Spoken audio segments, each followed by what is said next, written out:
this is what it looks like. This is the storm.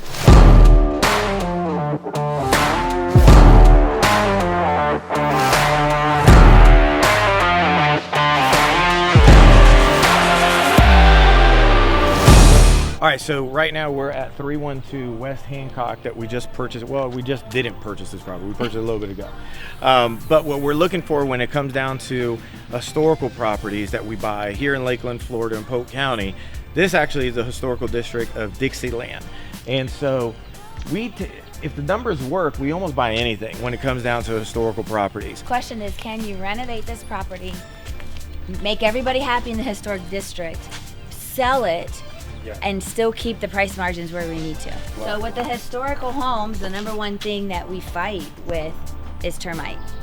So the number one thing to look for, if I were to go back and say, where did I go wrong with my due diligence or what to really look for, is termite.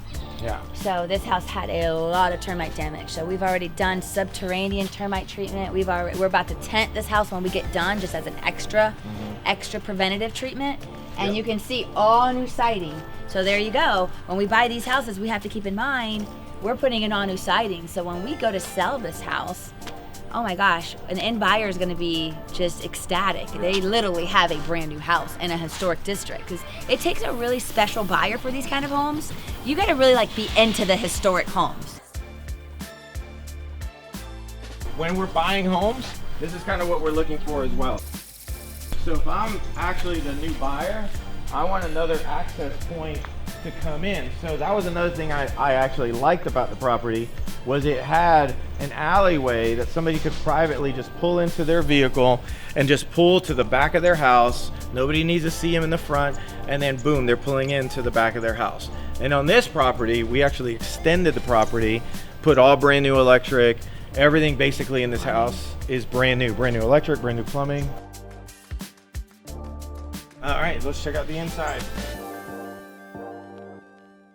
This is what it looks like. This is the storm. I wouldn't even say the calm before the storm. This is the storm. You can see literally inside the walls. So I promise it will not look like this when we finish. It's gonna look like a brand new new house. New flooring, new drywall. It'll be beautiful. We got all new recessed lighting in here, which is what people put in the modern homes nowadays, and here we are kind of modernizing the inside. So the outside will look old and the inside will look new. I love the historic homes though, because you got high ceilings. Yes. So we'll try to utilize that height as much as we possibly can. And we don't want to bring the ceilings down like a lot of the homes nowadays. We want to keep those high ceilings. And so what we did is we will have a tub in the master bath. I always like to have at least one tub in the house. But nowadays, stand-up showers are the thing to go. So this is going to be wrapped in glass. This is awesome shaped. They call this a neo-angle shaped shower. There we go. I got it. And so right now, this is in the plumbing rough-in stage, they call it. And so yeah, this is going to look beautiful. It's going to be all tile shower, glass shower door, vanity. Franklin is standing as a toilet, and then your typical linen closet. Back in the day, every historic home had a front porch.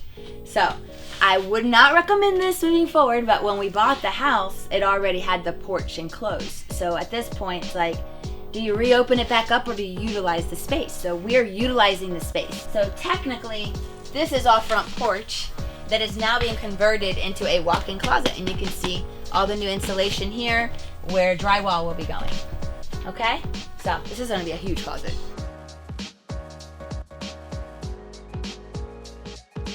The master suite.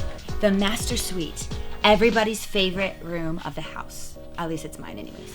So this used to just be a one bedroom with a little bitty closet. Now it's part of the addition. So what used to be a window is now a door, and it takes you out into the master bath suite. So you wanna check it out? We're gonna go through what used to be a window.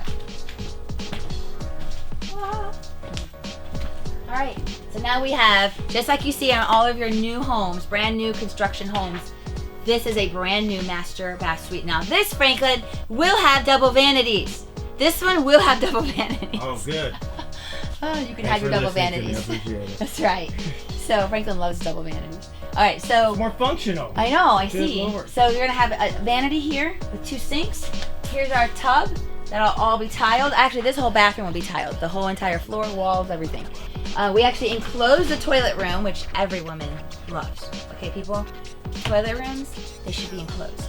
It's just you gotta have it, gotta do it. Okay, there's no ifs or buts about it. And then this is the master closet, which will have a pocket door, and it is a walk-in closet, so you can see here. Boop.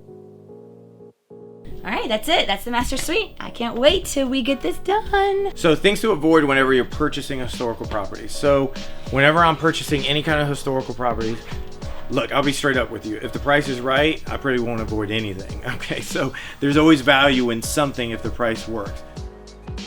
If the property's never been restored and you are attempting to do a rehab on a historical, I would run. I would not.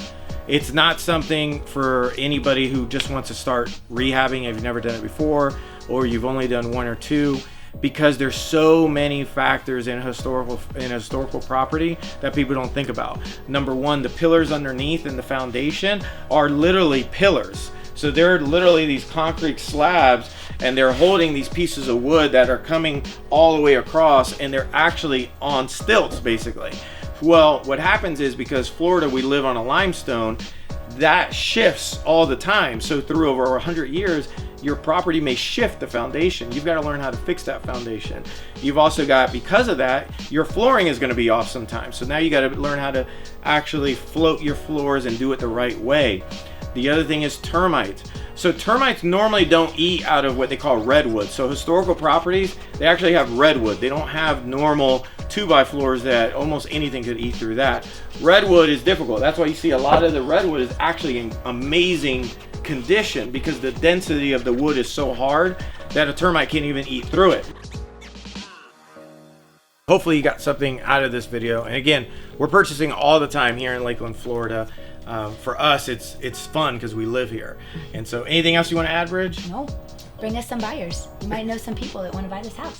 It always sells within a week. I'm not worried about that. But if you're thinking about selling your property and you have a historical property, definitely, if you have any kind of questions, find us anywhere. Franklin Buys Houses, or True Fast Offer, True Investors, or find Bridget, myself, on any of the social media links, and we'll see what we can do. I'll talk to you guys. Bye.